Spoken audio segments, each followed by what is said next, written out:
Hello, good morning, जोहार। मैं राजू और आप देख रहे हैं 24 झारखंड न्यूज। चलिए जानते हैं झारखंड की आज की 25 मुख्य बड़ी खबरों को। झारखंड के धनबाद में भीषण हादसा। कोयला प्रोजेक्ट के पास गोप में समा गई 3 महिलाएं। झारखंड के धनबाद स्थित BCCL के कुसुंडा क्षेत्र में कोयला प्रोजेक्ट के समीप गोप में 3 महिलाएं रविवार की दोपहर समा गई। यह क्षेत्र भूधसन प्रभावित है। देर शाम तक एक महिला का शव निकाला जा सका। शव बुरी तरह से क्षत विक्षत है। शरीर का आधा टुकड़ा हिस्सा ही निकाला जा सका है। जानकारी के मुताबिक जो 3 महिलाएं गोप में समाई है वे पास की बस्ती धोबी कुली बड़की बरुआ की है। इनके नाम मनवा देवी, ठंडिया देवी एवं पोरला देवी है। बरामद शव की पक्के तौर पर पहचान नहीं हो सकी है। एक महिला को बचाने की कोशिश में 2 और महिलाएं गिरी। यह क्षेत्र अति संवेदनशील घोषित किया गया है। घटना BCCL के गेंदू डी कोलवरी में संचालित एक आउटसोर्सिंग कंपनी हिल टॉप परियोजना के पास है। मिथिलेश ठाकुर ने कहा, झारखंड में पंचायत स्तर पर खोले जाएंगे 4000 उत्कृष्ट विद्यालय।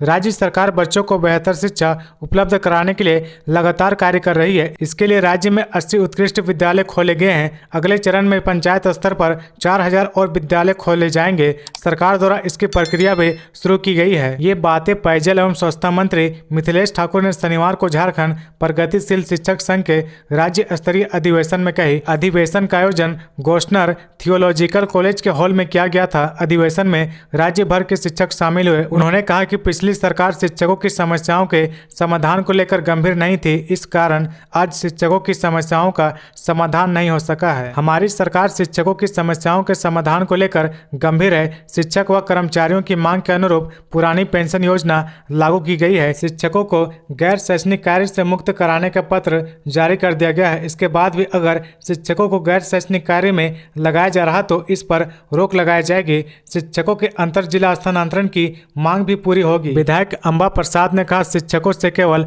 पठन पाठन का कार्य लिया जाए। उन्होंने कहा कि शिक्षकों को गैर शैक्षणिक कार्य से मुक्त किया जाए। राज्य के विकास के लिए शिक्षा का विकास आवश्यक है।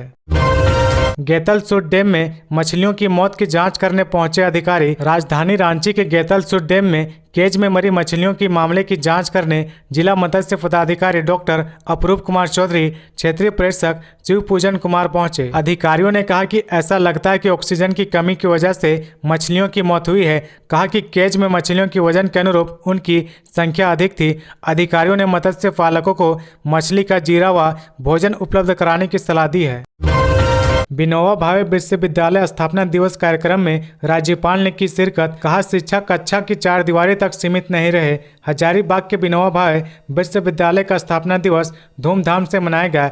कार्यक्रम में झारखंड के राज्यपाल CP राधाकृष्णन ने शिरकत की। इस दौरान उन्होंने छात्रों को अनुशासन में रहकर लक्ष्य हासिल करने की बात कही। विनोबा भावे विश्वविद्यालय हजारीबाग का 32वां स्थापना दिवस रविवार 17 सितंबर को मनाया गया, जिसमें बतौर मुख्य अतिथि विश्वविद्यालय के कुलाधिपति सह झारखंड के राज्यपाल CP राधाकृष्णन शामिल हुए। इस दौरान उन्होंने छात्रों को संबोधित किया।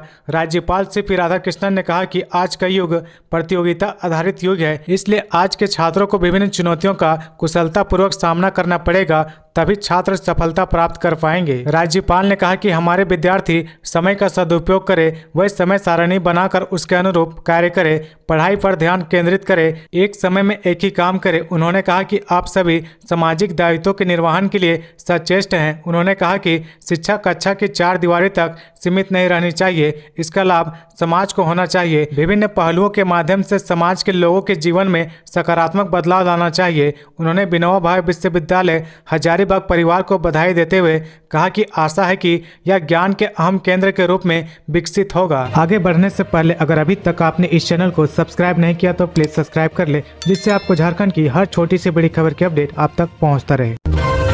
लोकसभा चुनाव के लिए पूरी तरह तैयार। झारखंड कांग्रेस प्रदेश अध्यक्ष ने शीर्ष नेताओं के सामने भरी हुंकार। हैदराबाद में 2 दिवसीय कांग्रेस कार्य समिति की बैठक में झारखंड प्रदेश कांग्रेस अध्यक्ष राजेश ठाकुर एवं कांग्रेस विधायक दल के नेता आलमगीर आलम शामिल हुए। इस दौरान दोनों नेताओं ने पार्टी के शीर्ष नेताओं को 2024 के चुनाव को लेकर प्रदेश कांग्रेस की तैयारियों से संबंधित जानकारी साझा की। प्रदेश कांग्रेस अध्यक्ष राजेश ठाकुर ने शीर्ष नेताओं को जानकारी देते हुए कहा कि प्रदेश में पंचायत स्तर से से लेकर मुख्यालय तक कांग्रेस कार्य समिति की टीम पूरी तरह से तैयार है। साथ ही झारखंड में चल रहे कार्यक्रमों के साथ संगठन के मामलों पर भी प्रदेश अध्यक्ष राजेश ठाकुर ने कांग्रेस अध्यक्ष मल्लिकार्जुन खड़गे, पूर्व राष्ट्रीय अध्यक्ष राहुल गांधी व अन्य सीनियर नेताओं को विस्तृत जानकारी दी। उन्होंने कहा कि केंद्र की मोदी सरकार की जन विरोधी नीतियों के खिलाफ जहां एक और झारखंड प्रदेश कांग्रेस लगातार कार्यक्रम चला रही है, तो वहीं राज्य सरकार की महत्वाकांक्षी योजनाओं को लेकर भी प्रखंड और पंचायत स्तरों पर कार्यक्रम के माध्यम से जनता के बीच जाने का काम किया जा रहा है। लातेहार के पेट्रोल पंप में लूट, 5 घंटे में वारदात का खुलासा, पुलिस के हत्थे ऐसे चढ़ा मुख्य आरोपी। लातेहार जिले के चंदवा थाना क्षेत्र के पेट्रोल पंप में हुई लूटकांड की घटना का पुलिस ने खुलासा कर लिया है। शनिवार को क्षेत्र के मलहन रोड स्थित पेट्रोल पंप में 2 हथियारबंद अपराधियों ने लूटकांड की वारदात को अंजाम दिया था। घटना की सूचना पर पहुंची पुलिस ने 5 घंटे के अंदर ही इस लूटकांड का खुलासा कर दिया। रविवार को एसपी कार्यालय में एसडीपीओ संतोष कुमार मिश्रा ने बताया कि 2 बाइक सवार बदमाश चंदवा के मल्हान रोड पर स्थित पेट्रोल पंप पर लूटकांड की थी। लूट की सूचना पर एसपी अंजनी अंजन ने एक टीम गठित की थी। पुलिस निरीक्षक सह थाना प्रभारी बबलू कुमार के नेतृत्व में टीम ने वारदात में शामिल मुख्य आरोपी को गिरफ्तार कर लिया है। गिरफ्तार अभियुक्त की पहचान 23 वर्षीय मोहम्मद नवाजिश के रूप में हुई है, जो बालूमाथ थाना क्षेत्र के हरैया टांड गांव का निवासी है। केंद्रीय मंत्री अर्जुन मुंडा ने कहा, पीएम विश्वकर्मा योजना से भारत की अर्थव्यवस्था और मजबूत होगी। जनजातीय मामले के केंद्रीय मंत्री अर्जुन मुंडा ने झारखंड की राजधानी रांची के आर्यभट्ट सभागार में पीएम विश्वकर्मा योजना की शुरुआत की। मुख्य अतिथि के रूप में कार्यक्रम को संबोधित करते हुए अर्जुन मुंडा ने कहा, भगवान विश्वकर्मा को ब्रह्मांड के पहले निर्माता और वास्तुकार के रूप में पूजा जाता है, इसलिए पारंपरिक शिल्पकारों और कारीगरों को लाभ पहुँचाने के लिए प्रधानमंत्री नरेंद्र मोदी ने आधिकारिक तौर पर पीएम विश्वकर्मा योजना की शुरुआत की। उन्होंने कहा कि देश के प्रत्येक नागरिक को सक्षम, सशक्त और सबसे महत्वपूर्ण रूप से आत्मनिर्भर होना चाहिए। आदिवासी समुदाय के सदस्यों सहित कई लोग पीएम विश्वकर्मा योजना से लाभान्वित होंगे। कारीगरों और शिल्पकारों के लिए लाई गई पीएम विश्वकर्मा योजना से भारत की अर्थव्यवस्था और मजबूत होगी। योजना का लाभ झारखंड के कारीगरों और शिल्पकारों को भी मिलेगा। यहाँ के स्थानीय उत्पादों, कला और शिल्प के माध्यम से सदियों पुरानी परंपरा, संस्कृति और विधिवत विरासत को जीवित और समृद्ध बनाए रखने के लिए लाभदायक होगा। अर्जुन मुंडा ने कहा कि इस योजना में 18 तरीके पारंपरिक व्यवसायों को शामिल किया गया है। जो लोग पूंजी और कौशल के अभाव में रोजगार की शुरुआत नहीं कर पाते हैं, उनके लिए यह बहुत बड़ा अवसर है। इसके लिए 13,000 करोड़ रुपए के बजट का प्रावधान किया गया है। इंडिया गठबंधन के एक और नेता ने बजरंगबली पर दिया विवादित बयान। वीडियो वायरल होने के बाद बैकफुट पर आए। तमिलनाडु के मुख्यमंत्री एमके स्टालिन के पुत्र उदयनिधि स्टालिन के सनातन के संबंध में दिए गए विवादित बयान का विवाद अभी थमा भी नहीं था कि इंडिया गठबंधन के झामुमो नेता और पूर्व मंत्री हेमलाल मुर्मू ने हिंदू देवता को लेकर विवादित बयान दिया है। उन्होंने बजरंगबली को लेकर अशोभनीय शब्दों का प्रयोग किया है। उन्होंने भगवान बजरंगबली की तुलना आदिवासियों के जमीन हड़पने वाले भूमि अधिग्रहण पदाधिकारियों के रूप में की है। हेमलाल मुर्मू का यह बयान गोड्डा जिले में आया है, जहां के बोआरी जोर में वे झामुमो कार्यकर्ता सम्मेलन को संबोधित कर रहे थे। हेमलाल मुर्मू ने कहा कि आदिवासी की जमीन लूटी जा रही है। साहिबगंज जिले के राजमहल अनुमंडल के तालझारी अंचल में 300 एकड़ जमीन को रातों रात रिफ्यूजी को बंदोबस्त कर दिया गया। इस दौरान उस जमीन पर लैंड एक्सक्यूजन ऑफिसर को खड़ा कर दिया गया। फिर उन्होंने आगे कहा कि ये पदाधिकारी कौन है, जान रहे हैं ना बजरंगबली। सुप्रीम कोर्ट में याचिका पर सुनवाई से पहले ईडी ने फिर भेजा झारखंड के सीएम हेमंत सोरेन को समन। सुप्रीम कोर्ट में याचिका पर सुनवाई से पहले प्रवर्तन निदेशालय ईडी ने झारखंड के मुख्यमंत्री हेमंत सोरेन को एक बार फिर समन किया है। झारखंड मुक्ति मोर्चा के कार्यकारी अध्यक्ष से 23 सितंबर को रांची स्थित ईडी कार्यालय में पूछताछ के लिए आने को कहा गया है। यह चौथा बार है जब झारखंड के सीएम को केंद्रीय जांच एजेंसी ने नोटिस भेजा है। सीएम 3 बार पूछताछ के लिए नहीं गए हैं। पिछली बार भी उन्होंने संदेश वाहक के जरिए एक चिट्ठी भेजी थी। मुख्यमंत्री हेमंत सोरेन की ओर से भेजी गई चिट्ठी में कहा गया था कि उन्होंने ईडी की जांच के खिलाफ सुप्रीम कोर्ट में याचिका दाखिल कर रखी है। उस याचिका पर सुनवाई और सुप्रीम कोर्ट के आदेश तक वह ईडी की पूछताछ में शामिल नहीं होंगे, इसलिए केंद्रीय एजेंसी को सुप्रीम कोर्ट का फैसला आने तक इंतजार करना चाहिए। दरअसल झामुमो नेता और झारखंड के सीएम ने सुप्रीम कोर्ट में एक याचिका दाखिल कर ईडी के समन को रोक लगाने की मांग की है। कोडरमा में ब्लू स्टोन चिप्स के अवैध खनन के खिलाफ अब तक की सबसे बड़ी कार्रवाई। कोडरमा जिले में लोकई इंदरवा के जंगलों में अवैध रूप से ब्लू स्टोन का खनन जारी है। इसको रोकने के लिए जिला प्रशासन और वन विभाग की टीम ने बड़ी कार्रवाई की है। इस संयुक्त अभियान में जनरेटर और कंप्रेसर मशीन को ध्वस्त करके जब्त कर लिया गया है। प्रखंड विकास पदाधिकारी और अंचल अधिकारी को दंडा अधिकारी के रूप में तैनात किया गया था। इस दौरान भारी संख्या में सुरक्षा बल के जवानों को भी तैनात किया गया था। एसडीएम संदीप कुमार मीना ने कहा कि ब्लू स्टोन का अवैध कारोबार करने वाले के खिलाफ कार्रवाई आगे भी जारी रहेगी। एसडीओ ने बताया कि खनन टास्क फोर्स की बैठक में उपायुक्त ने इस संबंध में निर्देश दिए थे। उनके निर्देश पर ही यह कार्रवाई की गई है।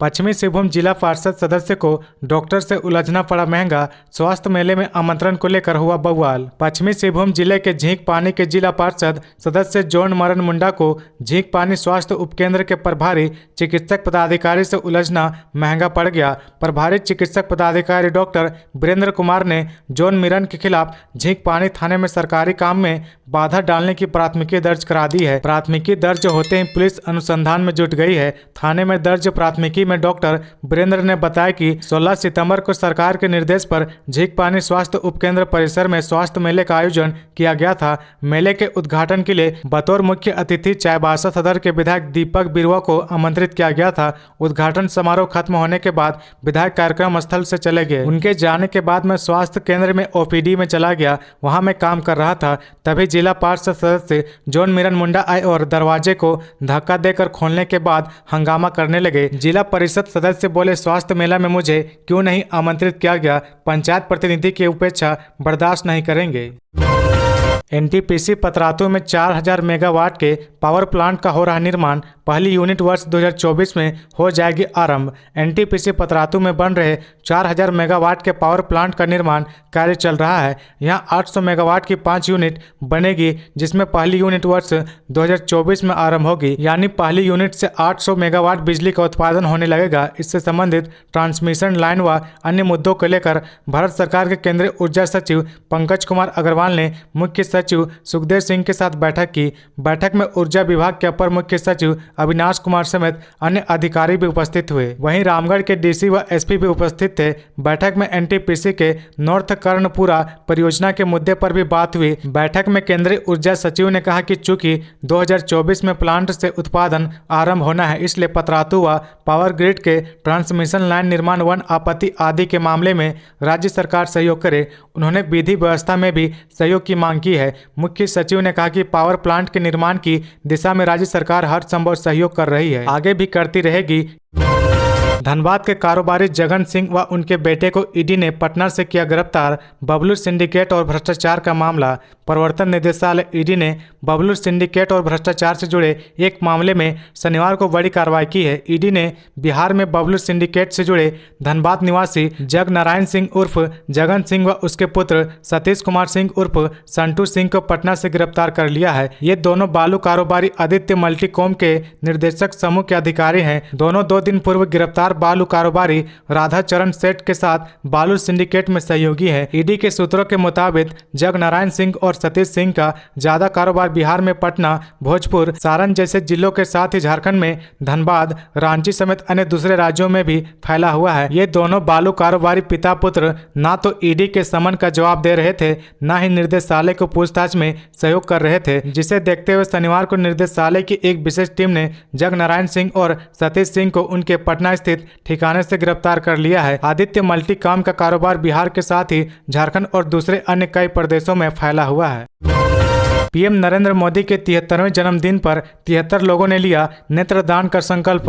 राज्यपाल ने भी किया हस्ताक्षर। प्रधानमंत्री नरेंद्र मोदी के 73वें जन्मदिन पर रांची स्थित राजभवन में एक नेत्रदान शिविर का आयोजन किया गया था। इस शिविर में 73 लोगों ने अपनी आंखें दान करने का संकल्प लिया है। झारखंड के राज्यपाल सीपी राधाकृष्णन ने भी नेत्रदान करने का संकल्प लेते हुए एक घोषणा पत्र पर हस्ताक्षर किए हैं। राज्यपाल ने कहा, इस बार हमने इस पहल की शुरुआत की है, इसलिए 73 लोगों ने नेत्रदान करने का संकल्प लिया है। अगले साल हमने पीएम मोदी के 74वें जन्मदिन पर 740 लोगों के नेत्रदान का संकल्प लेने का लक्ष्य रखा है, जबकि उनके 75वें जन्मदिन के अवसर पर प्रयास किया जाएगा कि 7500 लोग इस नेक पहल के लिए आगे आएंगे। उन्होंने आगे कहा कि देश में अंगदान के मामले में तमिलनाडु का मॉडल सबसे बेहतर है, इसे झारखंड में भी लागू किया जाना चाहिए। तो ये थी आज की झारखंड की टॉप बड़ी खबरें। इसी तरह झारखंड की हर छोटी सी बड़ी खबर देखने के लिए आप हमारे चैनल 24 झारखंड न्यूज को सब्सक्राइब करके बेल आइकन प्रेस कर ले, जिससे आपको झारखंड की हर छोटी सी बड़ी खबर की अपडेट आप तक पहुंचता रहे।